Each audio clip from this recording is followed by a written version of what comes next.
I'm a firm believer that if you tell the truth, you shame the devil. And for a lot of us, the reason why we remain in shame is because we remain quiet, right? We don't speak out. We don't tell our story. We don't say the uncomfortable thing. We allow abusers to go free. We don't report. We don't write that book we don't want to do the uncomfortable thing, which is say what happened to us.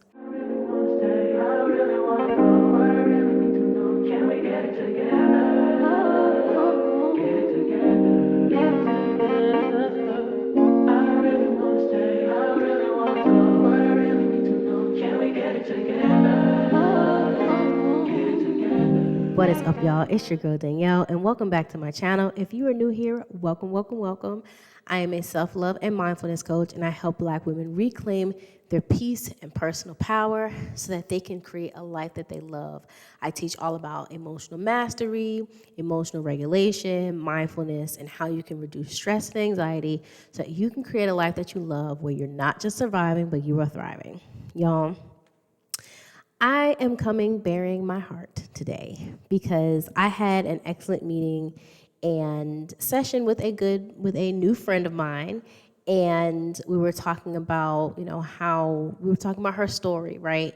And after we got done and we wrapped up, I said, I really love doing this. I love helping women turn what they have gone through into a lesson or into a coaching program or specifically into a workshop, masterclass, or a book. I love it. It's a passion of mine.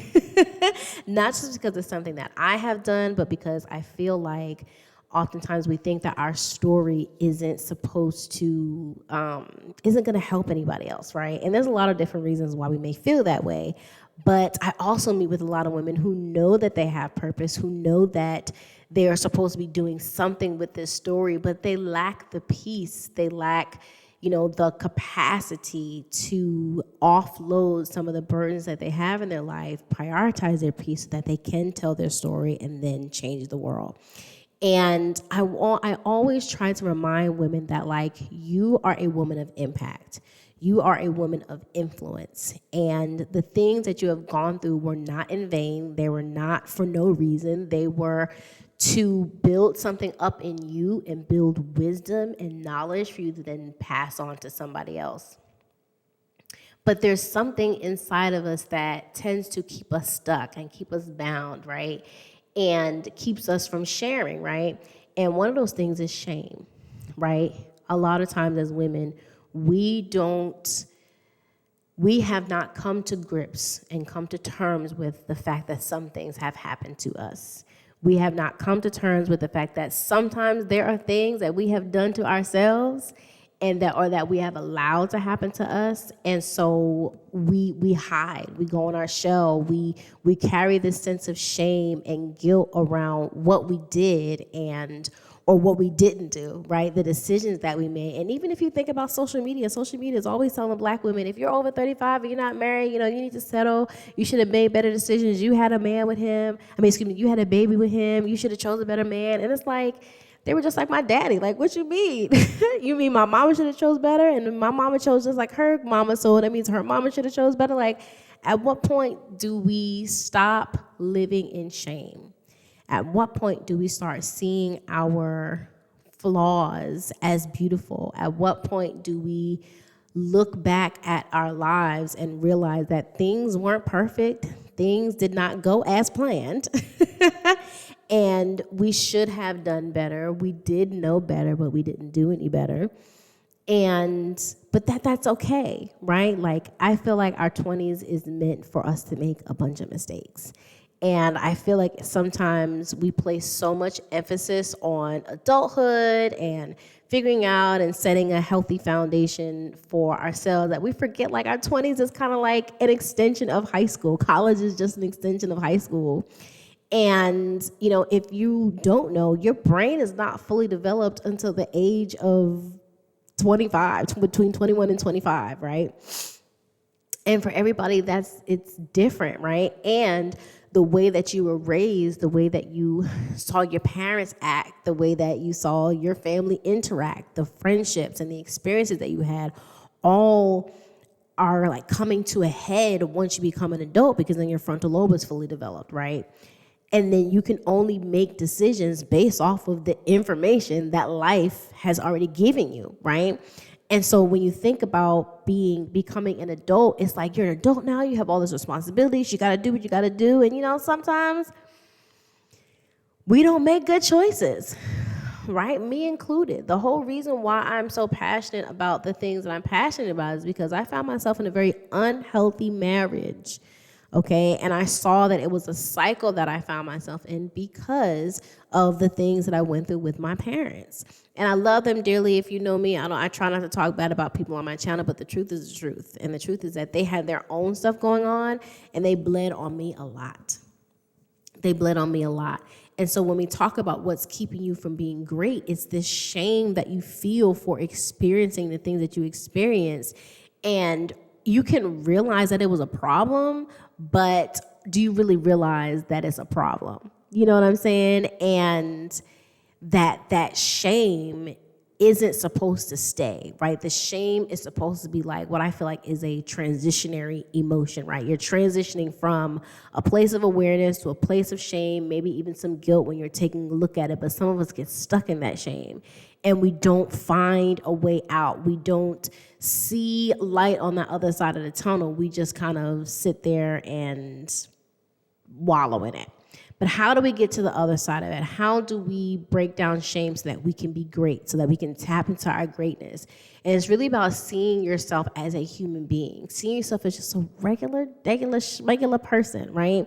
You can only live life and make decisions based off the information that it is that you had. Your story happened, sis. It happened. It's done. And if you're still living it, then it's going to take an intentional thought process to end an unhealthy cycle so that you can start to move through these transitionary feelings. These feelings are normal, they're natural, they're going to happen, but they're supposed to be transitionary. They're not supposed to be permanent, right? You shouldn't continuously carry shame around. And you also begin to unpack this shame by thinking about what you're shameful for, right? Are you shameful because you allowed something to happen? Are you shameful because you felt that like that's all you were worthy of? And then you got to unpack that thing. Like, okay, this is why I'm ashamed.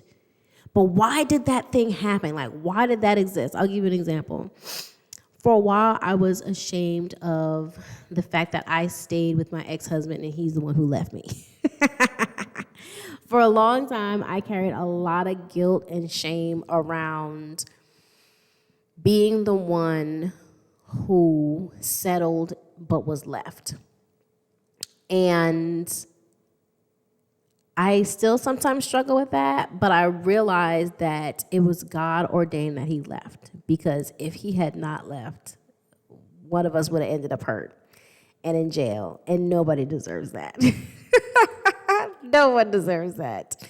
And so I had to work through this shame of like, I was left, I was abandoned. Ooh, why is abandonment a trigger for me? If he was so bad, why is abandonment a trigger for me?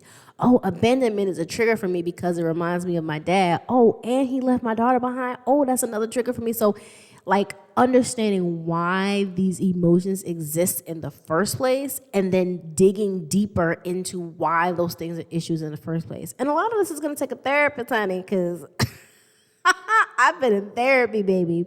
But if you are not careful and you decide to wallow in your shame, you will build a life built on that shame, right? And shame can breed guilt as well. And guilt will have you making some decisions that are not in alignment, right? They'll have you settling.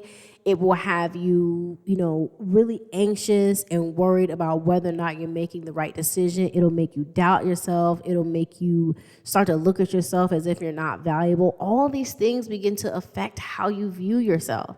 And then how you view yourself will directly reflect in the decisions that you make and the thought processes that you have when you are faced with certain things in your life, right? And these are all skewed ways of thinking, unhealthy ways of thinking. These are things that are preventing us from living our purpose and walking in our greatness, right? So I'm a firm believer that if you tell the truth, you shame the devil. And for a lot of us, the reason why we remain in shame is because we remain quiet, right? We don't speak out. We don't tell our story. We don't say the uncomfortable thing. We allow abusers to go free. We don't report. We don't write that book where we don't want to do the uncomfortable thing, which is say what happened to us. But there's so much power in your story.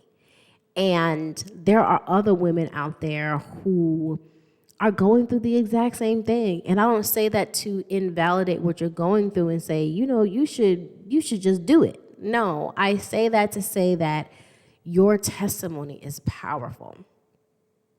The things that you have learned through healing from those experiences are powerful. And there are women who cannot get past their transitionary emotions like shame and guilt because they are waiting on someone like you. And as I was talking to the woman I met with today, I told her it really breaks my heart because I meet with so many women who have so many great ideas based on, their story and things that they feel led to do, right? Things that are in alignment with where God is trying to take them. And we'll sit down, we'll go through everything, we'll plan out everything, I'll give them strategy and all this type of stuff, and it's a great plan. They'll have steps to do it and everything, but something holds them back. And oftentimes it's because they have so much other stuff on their plate that they don't even have the capacity to live out their purpose. Could you imagine that? Being so distracted by life, that you cannot live and fulfill the purpose that God has for you. And that's the reason why I chose mindfulness and stress reduction and reducing anxiety and self-care, because that's the only way that you can overcome those things. I want to help women shift their mindset from focusing on things that matter less. I'm not saying that they don't matter, but teaching women how to balance it, right? Because I'm still a mom. I still take care of my home. It's just my home's not spick and span because I got work to do, okay? I have stuff that needs to be done. I need to post. I need to be out networking. My daughter needs me. So I relieve some pressure, right? And so, like I said, your story is extremely powerful. And if you are not careful, your story will die with you. There are so many good ideas that are in cemeteries because they died with the person that carried them. And I feel like, especially as women, if we are not careful and we start having children and we build our life on self-sacrifice, right? And not taking care of ourselves, one, we're going to teach our children that, right? We're going to teach our children how to live life kind of all over the place and haphazardly anxious and stressed. And God revealed to me, about a year ago, that women who live unfulfilled breed children that live unfulfilled. And this means that if you don't go after your goals and your dreams and you don't fulfill the purpose that you know is inside of you, your children are going to more than likely do the exact same thing. And if they are going after their dreams, you were supposed to be the blueprint. You were supposed to be showing them what that looks like. Balancing life, balancing motherhood, balancing being a woman. And I'm not trying to, I know that you all hear my heart, right? I know you all hear me saying that you are meant to shine. You are meant to change the world through your story. But your story remains the same because you're not doing the work in order to get to the other side of those transitionary emotions. You're so filled with everything else that's going on in your life that you don't even realize that life is passing you by. And every single day we get closer to, we do. It's inevitable. It's nothing to fear. It's something that's inevitable. The question is, what are you going to do with your time while you're here? What are you going to do with the ideas and the concepts and things that you know that you're supposed to be working on. I mean, you probably just be driving in traffic and just be listening to music or sitting in silence, sitting at a red light, and you have a flash come across your face of like what you know could possibly happen, that you could possibly put together. And you gonna let that die with you? There are people who need to hear you, the way that you speak. I know one thing that I have struggled with is like, I'm not like everybody else. Like, I feel different. I've always felt different. And it took me a while to realize, like, girl, that's the point. That is the point. Some people need somebody who's prim and proper. Other people need somebody who's a little ratchet. Like, we all need somebody who speaks our language and can get through to us, right? But life will take you to and fro if you don't take back control of the reins.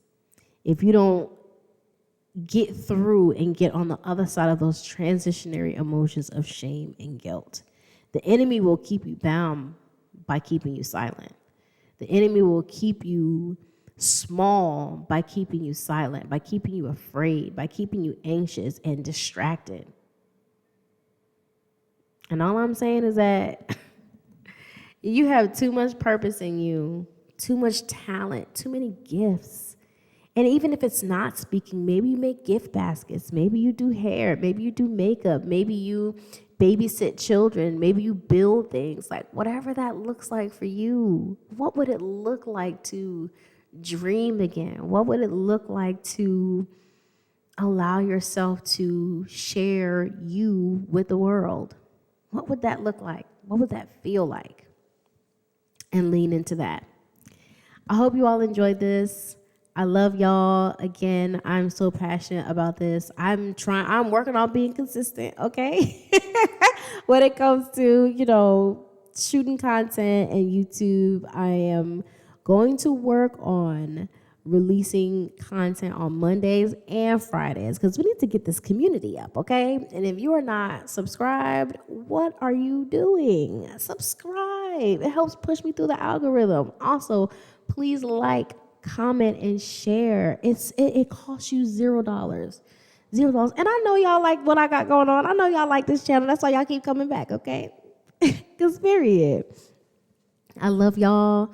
Somebody's waiting for your greatness. Okay? Someone is waiting for your greatness. Stop being so distracted. Stop focusing on everything and everybody and start to focus on yourself. Your greatness is ready to shine. It's ready to be shared with the world. You just have to be intentional about it. Y'all have a great day. I've been all in my phone, I got options. And I don't want to tell you to drop it, but I don't want to play you.